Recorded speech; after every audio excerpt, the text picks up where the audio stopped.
I'm going to start with the questions over there. I just wanted to let everyone know that we are filming this evening, so we're encouraging free speech, but just remember, don't say anything you wouldn't want your grandmother to hear. If your grandmother watches YouTube. Let's start over here. I want to introduce myself first.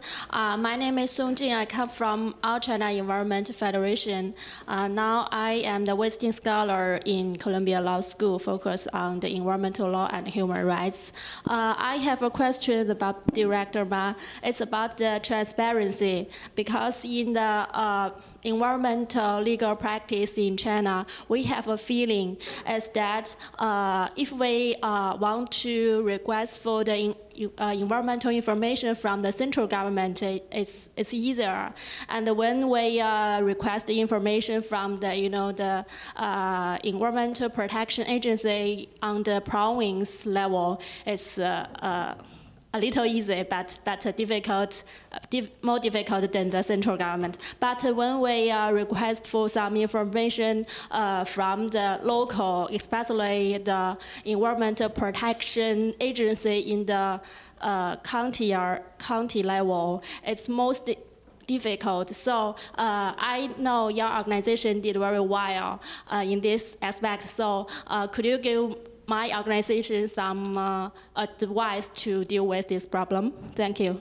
Yeah, thank you. Yeah, and that's an important question. You know, I think China developed its first open government information regulation. The State Council issued that in 2008, and then followed with environmental information disclosure measures, which also, you know, all this for the first time laid the kind of a legal framework for the citizens to go to the government to seek for data. Now, before, it's not possible. There's no legal basis for that, but there are some work going on. But after this, it is possible, and it's also part of our indicators in our pollution index, transparency index. We every year actually going to send our letters to require all this data from the 113 cities by ourselves to try to test whether it works or not. So that helped us to build some engagement. And we found that, as you said, it's not easy. It's still not quite easy. If we are talking about requirement for proactive disclosure, China is actually not, it's not, but it's quite ahead, because it's, we could see that, the proactive disclosure require for confirm the public petition records. I don't know even in this country it exists, but in China that's a requirement. But the real gap is on disclosure upon request. I mean, because in many parts of the world you can request for that, and the government have a legal duty to give it to you. But in China, the implementation of that is still quite problematic. I should say on our side, we required for something, the list of violators.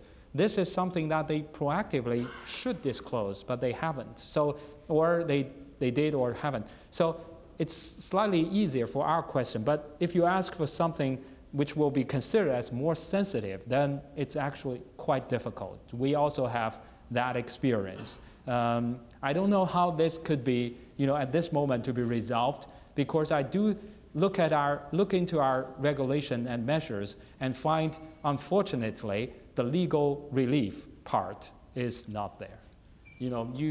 If they don't give it to you, I mean, who should you go to try to force them to do that?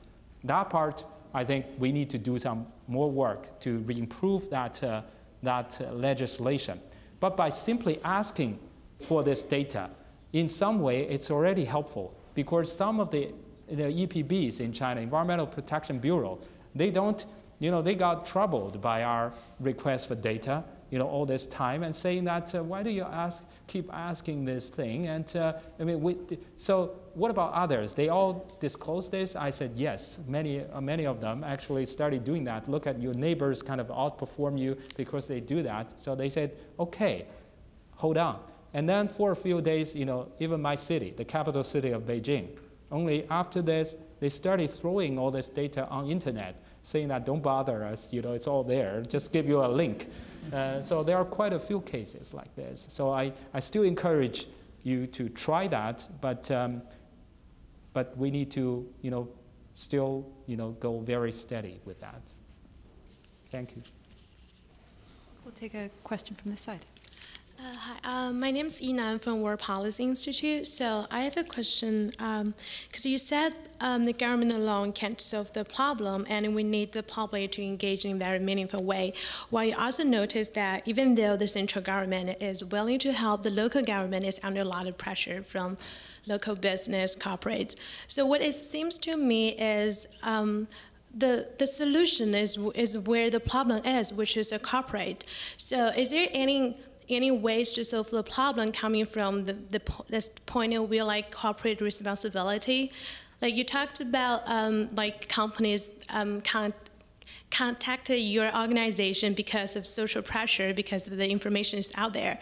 But is there any cases that some of the probably leaders in corporate that is like just trying to solve, like just wanted to be responsible, wanted to be a responsible corporate that comes to you voluntarily to request for help or solutions? And also I've been noticing that US has been doing a lot of like shareholder resolution, having pressure on public companies to do information disclosure, to do transparency information. But what do you think will be in China? What can shareholders do as use a tool of investment, use a tool of money to control, not to control, but to direct the corporate sector into a much more responsible way? Thank you. Yeah, thank you. I think the first company approached us actually is not a big multinational company. It's I mean, when you talk proactive, it's a Hong Kong-based textile shirt manufacturer called Escal.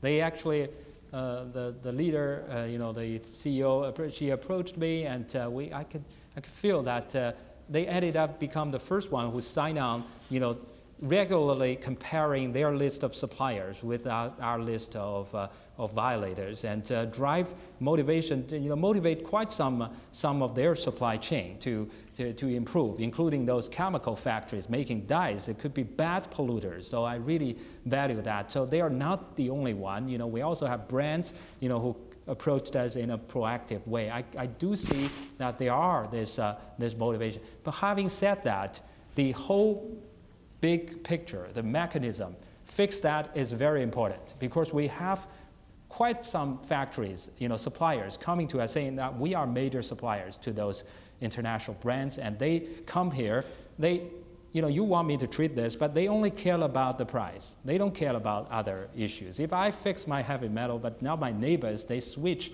because my cost would be higher, and I lose my business, and how could I be viewed as any sort of corporate responsible, corporate social responsibility?